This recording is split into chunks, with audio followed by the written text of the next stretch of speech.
réagissant à la grogne médiatique née du silence étrange du gouvernement après l'accident mortel survenu à Mbokwe, Alain-Claude Bilibine a annoncé via Twitter que la ministre de l'Éducation nationale, par ailleurs fille de cette localité, prendra la main sur ce dossier.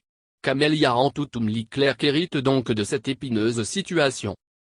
Farouche opposant à la politique de l'immobilisme qui a prévalu pendant 3 ans sous Rose Christiane Soukara-Ponda, le nouveau patron du gouvernement a, dès sa déclaration de politique générale, indiqué qu'il s'appuiera sur le triptyque patriotisme-pragmatisme-proximité.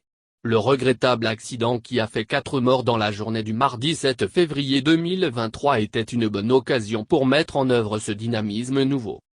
Pourtant, Alain-Claude Bilibine, qui a effectué le déplacement de Bifoun pour une chute d'arbre sur le pont de la Banga, ne semble pas avoir eu assez d'élan patriotique pour assister les familles éplorées à Mbokwe.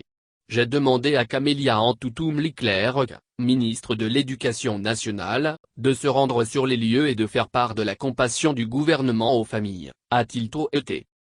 Ainsi donc, c'est à la jeune ministre originaire de la dite localité de prendre en main ce dossier qui met à mal le gouvernement qui n'aurait pas tout mis en œuvre pour éviter ce type d'accident.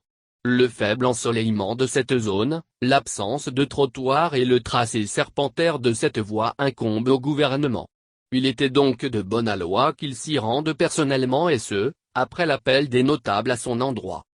Le pragmatisme du Premier ministre Alain-Claude Bilibine se débine-t-il dès qu'il est mis à l'épreuve? Ces pertes en vie humaine d'enfants qui sont le symbole de la postérité de la nation, ne devraient-elles pas constituer une priorité pour l'agenda de la première tête du gouvernement?